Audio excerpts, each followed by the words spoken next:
Race and ethnicity have defined every nation on earth, except one, the United States of America. It is defined by values.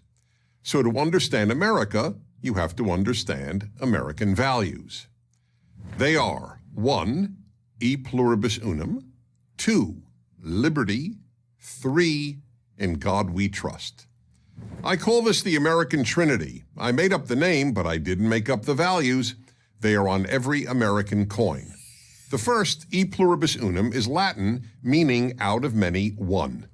When first adopted as an American motto, shortly after the American founding in 1776, it referred to the 13 American colonies becoming one nation.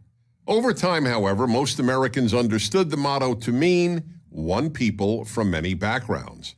To quote the E Pluribus Unum Project, funded by the National Endowment for the Humanities, over the years, E Pluribus Unum has also served as a reminder of America's bold attempt to make one unified nation of people from many different backgrounds and beliefs.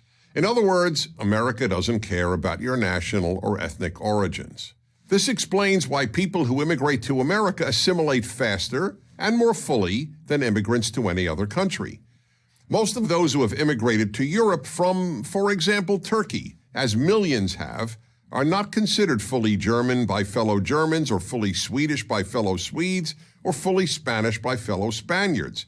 This is even true of the children and grandchildren of those immigrants. And just as important, few of those immigrants, or their children or grandchildren, will ever feel fully German, Swedish, or Spanish. But a Turk who immigrates to the United States will be regarded as fully American as any other American, the moment he or she becomes a citizen. And they, and certainly their children, will feel fully American. Of course, America has not always lived up to this E pluribus unum ideal, but the ideal was always there, and it was applied to virtually every immigrant to America. The second component of the American Trinity is liberty. Now you might ask, didn't the French Revolution also enshrine liberty as a central national value? Wasn't its motto liberty, equality, fraternity? The answer is yes. America is hardly the only country to enshrine liberty. It is the only country to enshrine liberty, e pluribus unum, and in God we trust. What's the difference? The difference is this. The moment you affirm equality, as the French Revolution did, you will lose liberty. It is a basic American value that all human beings are born equal and all must be equal before the law. But ending up equal, that's a French and European value. And if you want people to end up equal, you must deprive them of liberty, which is exactly what happened right after the French Revolution and in every other society that made equality its national goal. America gives people the liberty to end up wherever their abilities, work ethic, and luck take them, meaning unequal. Therefore, professional athletes will make more money than teachers or doctors.